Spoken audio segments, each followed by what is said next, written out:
come on in because we are doing the recap review of Married at First Sight, season 17. We're on episode 4. We still in Denver. We still in Denver, Colorado. I guess it's cuffing season. It's cuffing season in Colorado. And Lauren and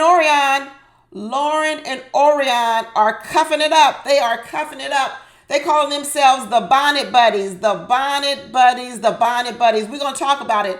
Oh, wait a minute. Before I get all the way deep, please, y'all, check out my channel. I uploaded a new short video of a sweet, very sweet young lady who wrote into all of us aunties and uncles. It's an honor, y'all. It is an honor that she is bestowing upon all us uncles and aunties.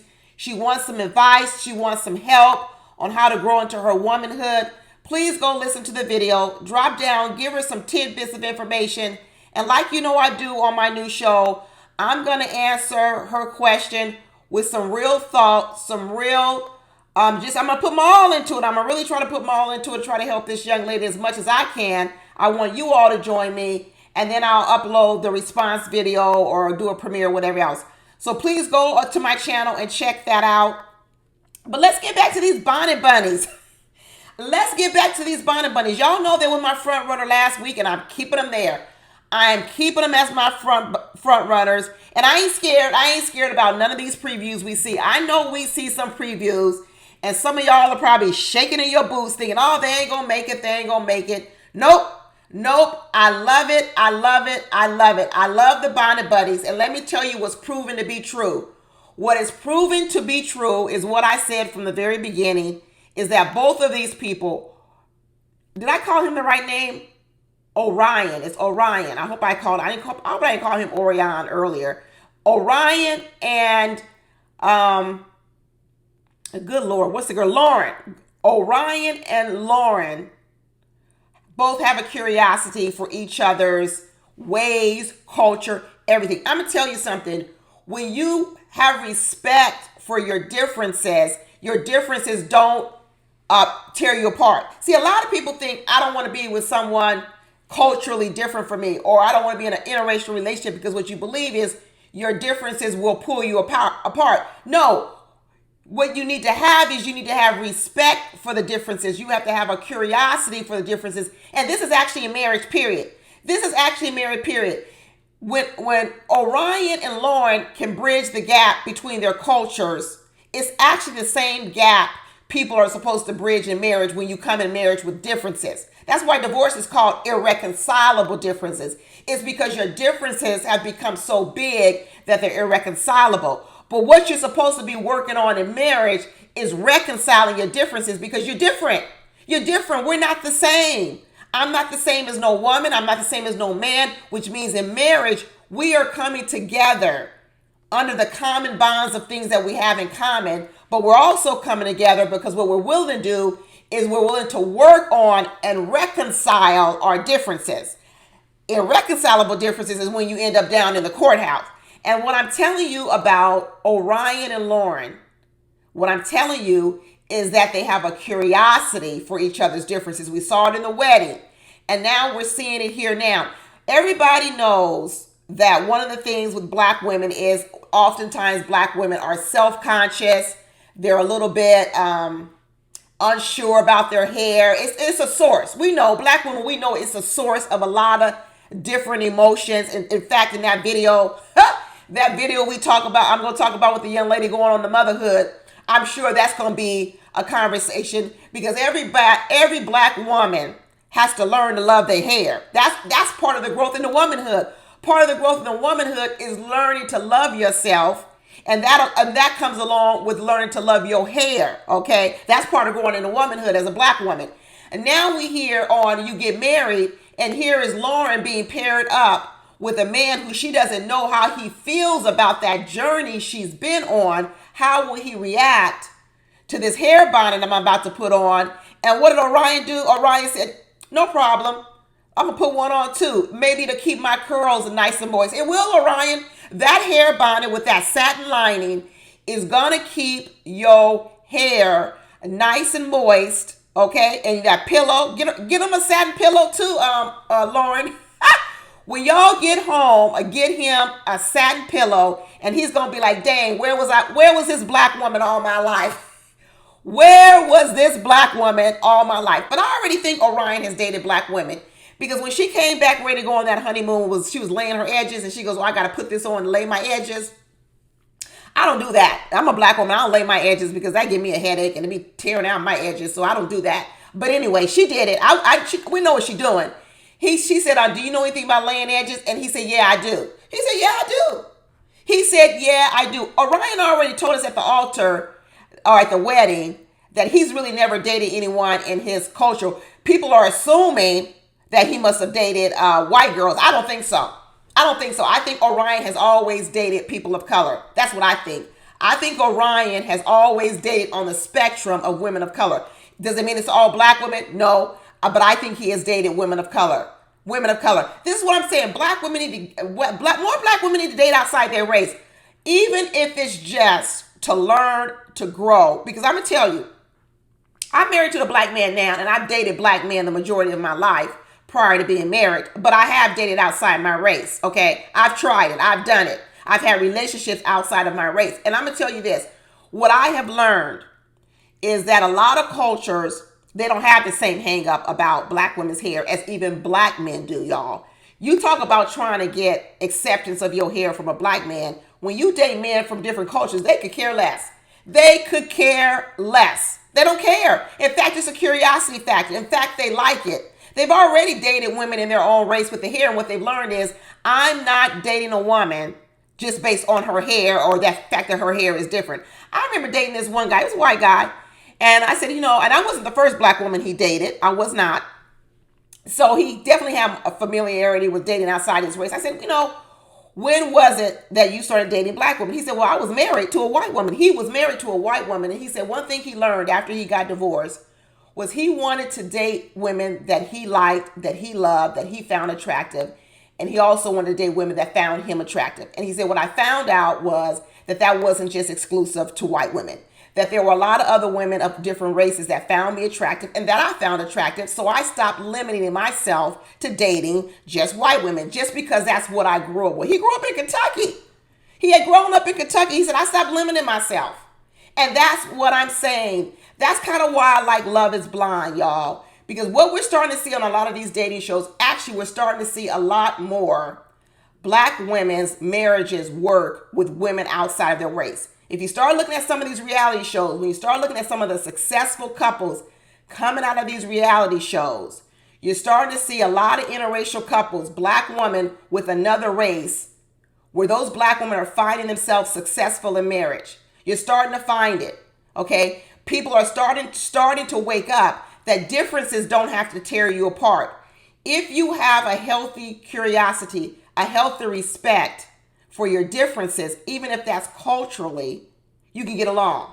You can get along. You can get along well, because what you may find is some of your personality traits, some of the other things that you have in common, you may actually have those things more in common with someone outside of your race. People need to, I'm always talking about women expanding their dating circles. And this is one of the ways that you can do that. I right now am loving this pair up between Orion and Lauren. I am still 2 feet in with them. I still think they're going to make it. One thing I want Lauren's family to stop calling her is a strong, independent black woman. Stop it. And if anybody out there is calling y'all that, tell them to stop it too. And I want you to stop that title. That title of strong, independent black woman, okay? I'm telling you, it may not always be seen negative, but it really isn't the way you want to be out in the world. First of all, you don't want to be independent. You want to be interdependent. You want to be interdependent. My husband's not completely independent of me. I'm not completely independent of him. Okay? So I don't even know why people are talking about independent, because most people are not independent. You may not have a man you depend on, one man, but you can't do everything by yourself. You can't. You may have to pay people to do stuff for you. You may have to get favors from other people, which means you're not independent. Independent is when you're working over in the corner all by yourself. And who the hell want to live life like that? People are always talking about speaking positive words over people. Stop speaking the words over yourself of independent. You don't want to be independent. You want to be interdependent.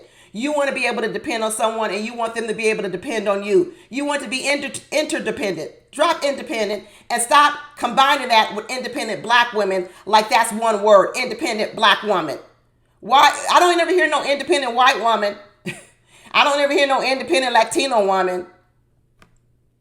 Independent black women. They got it on t-shirts, got it on hats, got it on everything.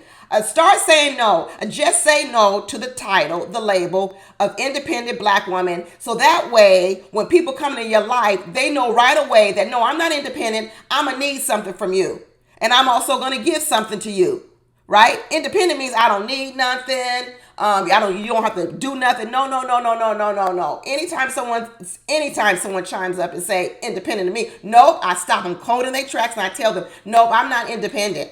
I'm not independent at all. I said, in fact, most things I do, I need somebody else. There's very few things I do on my own. Very few things. Most things I do with someone contributing to my process. Even at work. I'm collaborative at work. I'm very collaborative. I'm not doing all the work. No, let's all get over here together and figure out who's going to do what. I'm not doing the whole thing. At home, same thing. Nope. I tell my husband all the time, nope, I depend on you. I need stuff from you. That means I'm going to do stuff for you too, but I need stuff. Absolutely not. I'm not doing everything by myself. Lauren, tell your family to stop it and stop telling your new perspectives, your new boyfriends, your new husbands, oh, she's independent. No. And even if you have in the past acted independent, tell them you over that, so I don't need you to keep calling me that no more. Maybe I used to be independent 5 years ago, but I'm not no more. You can change. You can be different. You can tell them to change the story. You can have them change the story and say, yeah, I used to be independent, but I'm not no more. Drop that label, ladies. Drop the label. But I like the way Orion checked Cameron. When Cameron was up there talking about let's not go too far off the reservation. Do y'all think that was a slip of the tongue, or do you think he did it deliberately? You know what? I'm not giving Cameron a pass. Cameron has fallen down to, I think Cameron might be last place. He's last place for me now. Last place. Okay? And I'm going to say he's last place because I'm not giving Cameron a pass. You know, Cameron's from New Zealand, and New Zealand has indigenous people. So he should have learned sensitivity to words that might be trigger words or offensive to indigenous people. So I'm not going to give him a pass that he doesn't know anything about indigenous people. I'm not going to give him a pass because he's from New Zealand, and New Zealand has indigenous people. And New Zealand has a history of people in New Zealand being condescending and racist towards them as well. Indigenous people have a struggle in a lot of places. The Aboriginals in Australia, which he ain't too far from, in New Zealand, and he got the indigenous people in New Zealand, and now he come over here talking about reservations for the Native American, the one Native American sitting in the room. Nah, I'm glad Orion got in his ass and called him ignorant. Ignorant. And I know Lauren tried to take up and said, oh, he meant to say resort. No, he didn't, Lauren. No, he didn't, Lauren. He didn't mean to say resort. He meant to say exactly what he said. He was trying to punk Orion, because what I told you about Orion, when people look at Orion, I think they mistake him for a weak person. Everybody's trying Orion.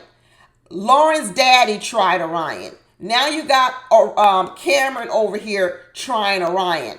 I think people look at Orion, and I think what they see is they see a man they think they can punk. But Orion is going to tell people real quick, you ain't going to punk me. Orion told that daddy with Lauren, I don't like people telling me what to do. He stood up to that daddy. He was nice. He was respectful, but he held his ground. He said, you're not going to punk me, man. Daddy, you're not going to punk me.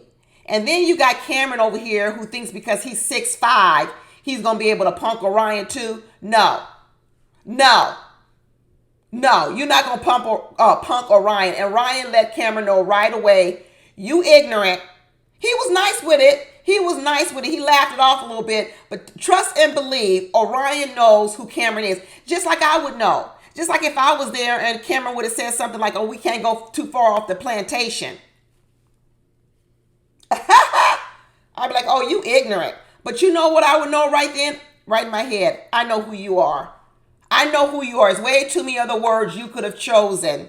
And that's the word you chose sitting right here on this bus with all these people on the bus when you don't even know me and I happen to be the only indigenous person on the bus and you chose that word? Huh. I don't believe it. Yeah, I don't like Cameron. I don't like his dry sense of humor. I don't like his it is something you got to get used to. I don't like his cavalier approach. I don't like any of it.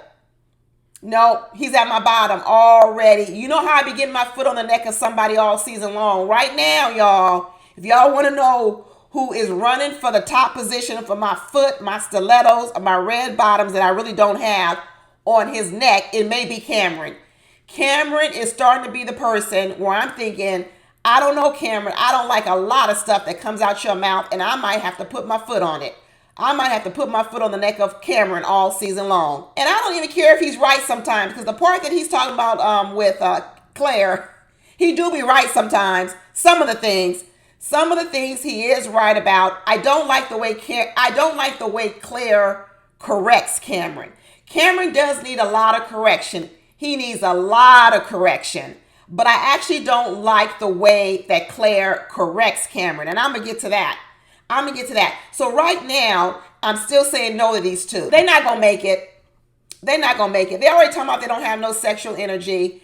When they got ready to go to bed, Cameron was sitting over there with his robe on and made sure that he had a division between him and Claire. He barely said goodnight to her. He basically told her, can you be quiet so I can go to sleep? Claire was on the after party too. And she said that Cameron told her that he wanted a tall, slender woman. Woo! This is over before it even got started, y'all. So even though I may not like the way that Claire corrects Cameron, because I don't like Cameron so much, I'm probably going to end up giving Claire a pass. All season because I'm thinking I'm not going to like Cameron the most. Because that little part when Cameron didn't take her luggage, I agree with her. He should be carrying her luggage. If you got the big luggage and he got the little luggage, not only should he be pushing both of them, they on four wheels, man. Good Lord, man. Back in my day, we didn't have no wheels on suitcases. The men had to carry all the suitcases. Then we went up to the luggage being on two wheels. Okay, two wheels. That helped out the men carry the luggage. Now we got luggage on four wheels. Are you going to push my luggage? Okay? I done made it very easy for you. I put my whole luggage on four wheels and now you can't even push it for me? Nah. Me and my husband, we got a routine when we travel together. He pushes all the luggage, all of it. I carry my one little bag on my shoulder and I handle all the paperwork. I got all the passports. I got all the flight things on my phone. I got, back in the day, we had that little COVID card. I got all the reservations. I know who's picking us up from the airport. But my husband, he loads the bags, gets the bags, puts the bags in the car, transports the bags, transfers the bags, lifts the bags, puts the bags on the airplane, carry-ons, everything. So I am completely with Claire in saying, I got this big old suitcase over here and you haven't even offered, but I don't like the way that she corrected him. And what she did was she corrected him after the fact and she complained about it. That is a lesson to a lot of women. Don't do that. Don't sit through stuff and then be mad at the end. You know, when you was walking with that bag and you didn't want to carry that bag, you should just say, hey babe, hey Cameron, can you push my bag too, or can we trade? I'll take the little one and you take the big one. That's all you got to do. Don't wait to the end and then be mad and then say some nasty remark. But she said they saw a video. Cameron was leaving her in the airport. He didn't want to be nowhere around her. They were in the jetway on the airplane on the after party. He was way ahead of her. He's mean. He's mean and he's rude. He's disrespectful. And Claire ain't going to put up with it. Claire and them sisters, we already know Claire don't put up with hardly anything anyway. She definitely ain't going to put up with Cameron. They going to be going at it, y'all. They gonna be going at it. Don't be surprised if later on this season we get Claire coming out with some of her psychology stuff, talking about you a narcissist. She gonna come out with some clinical diagnosis pretty soon. I know she's gonna try to keep her therapist hat in the back, but she ain't gonna be able to keep it back there because pretty soon she's gonna be diagnosing him and figuring out what the heck is wrong with him. After this, Claire gonna ask for a check. She gonna ask for a check because instead of being married, she gonna feel like she was working with a client, working with a patient. Cameron walking around talking about he's more for action, physical touch. He's not that into words. And Claire talking about, no, my family, we talk. The Claire's family is very verbal. They say both verbally. They probably talk about you bad verbally, argue with you, cuss you out, but they also tell you that they love you. They're a very verbal family. They probably do it all. Cameron said he comes from a family where they don't talk about it. They don't say they love you, but you know that they love you. I don't know, Cameron. I don't know who that's going to work with. He said he's all about the physical attraction. Nah, he don't know women. He don't know women. Go to any pimp running around in the street out in the world, and they will tell you that the way to physical affection from a woman is through her ears. It's through words. Candy to her ears. Candy to her ears and doing things for her. You still got to give women sweet words. That's what you're doing in the bedroom, talking sweet. Talk sweet to the woman. Tell her nice things. So you ain't even, that's what the foreplay is all day long. So Cameron gonna be the type of man that don't say nothing to you, nothing sweet. Don't tell you he loves you. Don't tell you look pretty. Don't say nothing like you smell good. You a wonderful woman. But then he gonna come home and want physical affection from you. Nah. My husband had to learn that too. Nah. You better butter me up all day long if you want that bread and butter at the nighttime. You don't just come up here knocking on my door. Nope. You better learn how to butter your toast long before you get ready to eat your toast. Men better learn it. Men better learn it. And Cameron seemed like he don't know. Cameron seemed like he don't know the game. They ain't gonna work, y'all. They are not gonna work. But you know who I think is gonna work? Beck and Austin. They're gonna work. They're gonna work. They two peas in a pod, y'all. They, like I said last year, they're reminding me of Nicole and Chris. They're reminding me of Nicole and Chris. And let me tell you, we were talking about this thing about sickness and health, coming to marriage sick. I thought it was wrong. I still think it was wrong. I think it was a big old gamble. I thought it was a big gamble from the producers, the matchmakers, to pair Becca up with any man. And then we find out it's not only endometriosis, y'all. She got an autoimmune disease as well, called something, I can't even pronounce it. These people are really, I'm telling you, these producers, they were expecting this couple to fail. They were expecting this couple to fail. I do not think that they put them together because they wanted them to work. I think this was a setup couple. I think they wanted this couple to fail, and they have actually underestimated Austin, just like I did. They underestimated the compassion of Austin. Austin's compassion has actually risen to the occasion. The average person's compassion may not have. I still stick by that you shouldn't put a man in this position not having met a woman. I still stick by that. But what has happened is Austin's compassion has risen to a higher level than maybe even the average person. He said he's not bothered by it. He's okay with it. He's leaning into it. He's actually telling her friends, when things get rough and I need some advice, I'm going to call you. I'm going to do some research on it. You hear what I'm saying? But this was a setup. I think the producers wanted this to be a drama couple, and it's not going to be. Let me tell you, I'm going to tell you right now, this might be divine God intervention right here. The producers thought they were going to have the last word in this marriage, and I'm going to tell you right now, and I believe they're not having it. I believe this couple is going to make it. I think it's going to be a really, really great love story, and I'm happy for Becca, because I could imagine how difficult it is for Becca to date out here. I can imagine how difficult it is for her to date, and for her to come on and marry a man who didn't know of her illness, and for her to tell him of their illness, and he says to her, I don't care anything about that. Austin's basically said, I'm already in love with you. Austin is basically saying that even though I just met you, my love for you makes me already overlooking this illness that you have. It's almost as if she didn't get sick until 20 years into the marriage. We talk about how to build up being able to care for someone, you got to build up that love that makes you want to work past any illness. Austin looks as if when he saw her, his first 24 hours with her, he was already in love. And honestly, it reminded me of something with my husband. When my husband met me, I ain't gonna lie, y'all, it scared me. He told me within 2 days, I'm gonna marry you. I'm already in love with you. I thought it was game. I thought he was just trying to be like, a slick daddy. I was like, boy, stop it with all that. I thought he was trying to love bomb me. I thought it all. But it happens. It happens. And oftentimes when I tell that story to some other married couples, I'm surprised to hear how many other men, not women, other men say that's exactly how I felt with my wife. He says, I didn't tell her though. He says, but the day I met her, I fell in love with her and I knew I was going to marry her. It happens that way with men.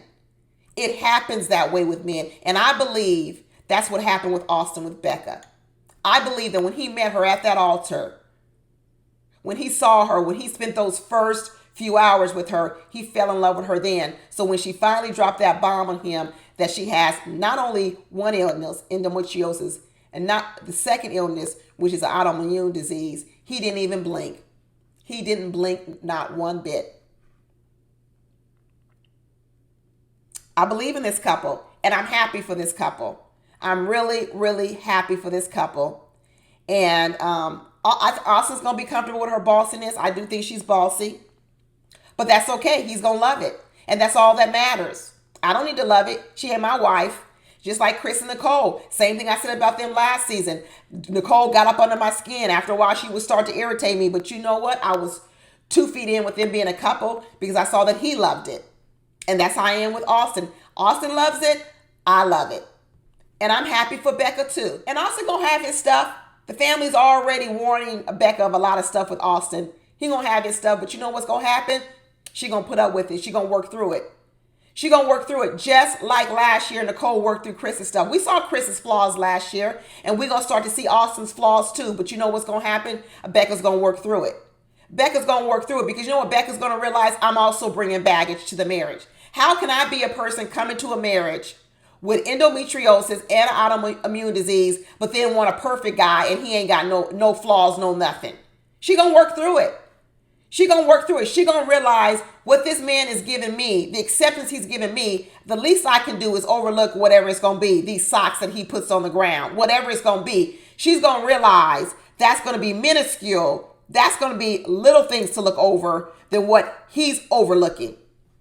And she gonna love him through it, just like he's loving her through her stuff. I'm 2 feet in with these two. I'm still 2 feet in with Orion. I'm still 2 feet in with Orion and Lauren. And I'm 2 feet in with Becca and Austin. I'm out the boat. I'm so far out the boat. I'm on the land, dry land. I'm on the shore. I'm walking to my car. I'm getting in my car. I'm starting up. I'm driving to the airport. That's how sure I am that Claire and the giant Cameron they're not going to make it. They're not going to make it. And honestly, and like I said before, Emily and Brennan, I'm 50-50, but I'm leaning towards a no. Because right now, I feel like all their energy, everything they got in common, I feel like it's sexual energy right now. I think they're physically attracted to each other somewhat. And I think that's the energy they're feeling. But I think what's going to happen with Emily and Brennan is I think they're both going to be stubborn people, just like their parents said. They both said they're really independent, driven, perfectionist people. Really. I think that's going to butt heads. I think Brennan is going to be a hard ass. I really do. Because what he said is divorce is not an option. Now that sounds positive. Everybody wants you to say that. But the way that Brennan says it almost seems like an order. Like an order, like you a slave now. I done paid for you. You're my wife. There ain't no divorce. You can't go nowhere. It's not like, hey, I want to do whatever I need to do to make this marriage work. And I want us to be happy. And therefore, for me, I'm not going to put divorce on the table. That's one way. Brennan says it like, I don't care if you're miserable or not. We never getting divorced. That's what he sound like. He sound like, we ain't never getting divorced. Even his mama said he can be abrupt. He can be stubborn. He can get annoyed. He probably like his daddy, and the mama already know it. He just like his daddy, but like he said, we don't get divorced, so we just stick with it. And I don't know if that's going to rub up right against Emily. Because listen, when you've never been in a relationship, you don't have anything to compare or contrast it to. You don't know if it's normal. You don't know if I should be putting up with this or not putting up with this. You don't know if this is normal. And I think those type of questions are going to keep coming up in Emily's head. And she's not going to know how to deal with them because she doesn't have any experience in those situations. And I think that means that she's going to maybe handle some of those situations wrong and what have you. And we know the experts ain't gonna be nowhere around. They just gonna let these two hang out on the cliff and probably hang themselves. They probably could make it if they had a lot of input from the counselors and the experts. But my guess is, like all the other seasons, the experts going to just leave these two hung out to dry all by themselves and wait for them to just crash and burn. I think Emily and Brennan are going to crash and burn. Unlike Cameron and Claire, they burning already. They burning from the start. I feel like Emily and Brennan, once they get past the fun part, they're gonna get past the fun part, and then I feel like, it's gonna go bad. It's like drinking. Like in the beginning, the drinking is fun. Just like, remember the girl who was alcoholic before, not Victoria, what was her name? Something with a V. In the beginning, her and her husband got along fine, but after a while, he was like, shit, I can't drink every night. After he stopped drinking and started to become sober again, he realized, I don't really like her. I don't really like her. And I think that's what's going to happen to Emily and Brennan. In the beginning, it's going to be fun. It's going to be like a vacation boyfriend. That's what people be telling you. Don't be getting with no man on vacation. It ain't the real world. You have fun with him on vacation. You come back to dry land. You realize, dang, I really don't like that much with him. Unless he comes with a beach and a sunset. I really don't like him back in the everyday world. That's why little vacation relationships don't really work back in the real world. That's what I think Emily and Brennan are going to be. They're going to get along maybe on the honeymoon with the beach and the sand and all the fun activities. But when they come back to the real life, they're going to be like, dang, I don't know if I really like you. How are they going to take care of household chores, household duties at the house? You really think Emily is going to know how to do all that? How to negotiate and navigate that conversation? No. Because she already here giving instructions about how the light in the house, what temperature the room should be on. Those are conversations you all have to have with a mate. But I can already tell right now that Emily going to be thinking she living alone again and she just plugging in a man. And Brennan ain't the one. Brennan's not going to go along with Emily's wishes. She's already listing all her wishes and what she wants. And Brennan ain't saying too much right now, but he going to be saying no real soon. Watch. All these yeses going to turn to a no. All these yeses are going to turn to a no. A lot of men say yes in the beginning just to keep the peace. But after a while, all them yeses be turning to no's. And all these yeses Brennan is giving Emily, they all turn to no's real soon. Anyway, that's it, y'all. Be sure to go over and watch the video I said, the young lady that sent the question in for us. Give her some advice. And then tune in to when I'm going to actually drop my video of my advice for that as well. I'll talk to y'all later. Bye.